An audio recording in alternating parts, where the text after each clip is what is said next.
road, we were more than ready for some rest before another big day of adventure. Day 4 is here, and today's plan is packed. Lower Grinnell Lake in Many Glacier, plus running Eagle Falls and Appistoki Falls in the Two Medicine area. We were up and on the road by 6:30 a.m., aiming to start our day in Many Glacier. But due to construction delays and limited parking, the park rangers were restricting vehicle entry. So we decided to pivot south and head toward Two Medicine instead. And honestly, that turned out to be one of the best decisions of the trip. The drive itself was incredible.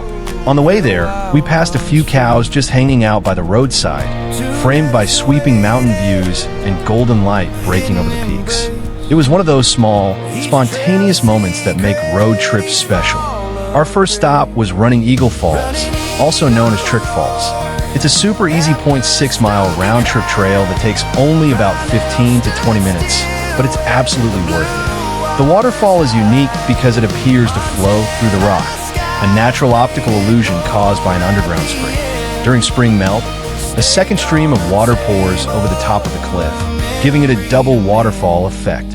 This site is sacred to the Blackfeet Nation and named after Running Eagle, a legendary female warrior and leader. The water here is crystal clear, and when the light hits just right, it glows a surreal turquoise color. It's an easy stop that delivers a big visual payoff.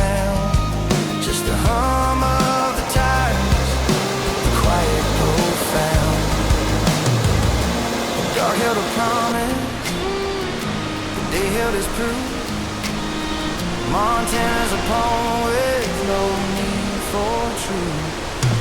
Running eagle roared, Appistoki cried, Grinnell stood still where the blue waters hide. Montana sky. Next up was Appistoki Falls, about 2.8 miles round trip, taking roughly 1 to 2 hours.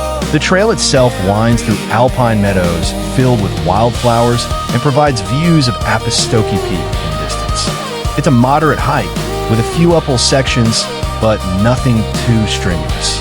Unfortunately, this was the one hike that didn't really impress us.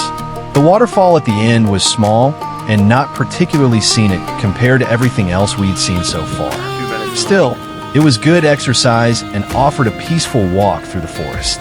After that, we drove over to Two Medicine Lake, and wow, this place is a hidden gem. Once one of the most visited areas of Glacier before the Going to the Sun Road was built, Two Medicine feels remote and untouched. The lake itself is about 2 miles long, surrounded by dramatic peaks like Sinopa Mountain and Rising Wolf Mountain, both of which tower above the shoreline.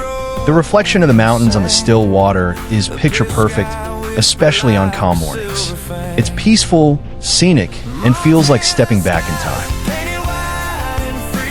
We decided to head back north and see if we could finally get into Many Glacier. The rangers were still turning people away when we first arrived, as the lot was full again. But honestly, the drive there was worth it on its own. The Many Glacier Road is a long, rugged dirt road lined with glacial rivers, open meadows, and panoramic views of jagged peaks. We used the downtime to film some great shots of the Bronco cruising through the landscape. Definitely some of my favorite footage from the trip.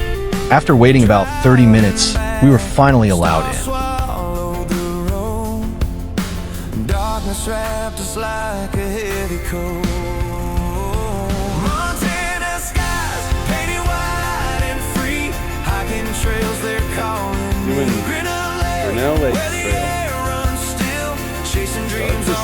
Our goal was the Lower Grinnell Lake Trail, one of the most scenic hikes in the entire park.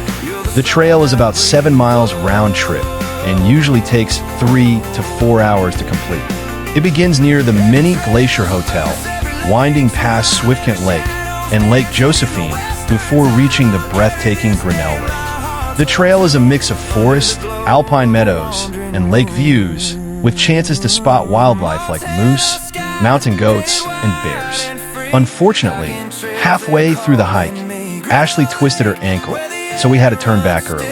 I was disappointed because a few hikers told us there were 2 bull moose at the lake that day, but her recovery was far more important. Even without reaching the end, The hike was beautiful, glacial streams, wildflowers everywhere, and that crisp alpine air that makes you feel completely alive.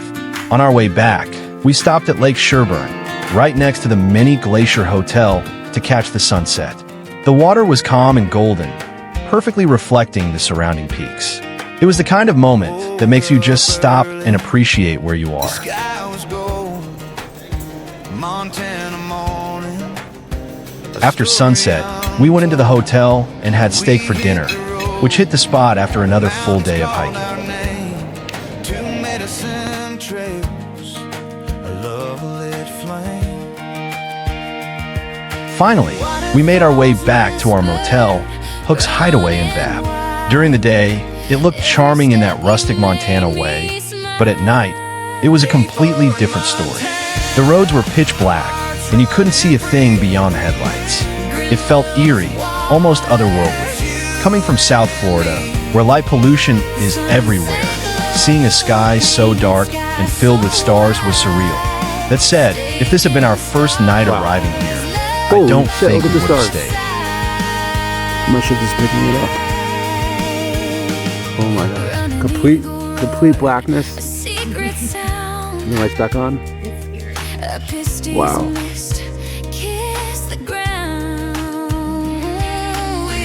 No lights at all. Where the world stood still, your hand in mine,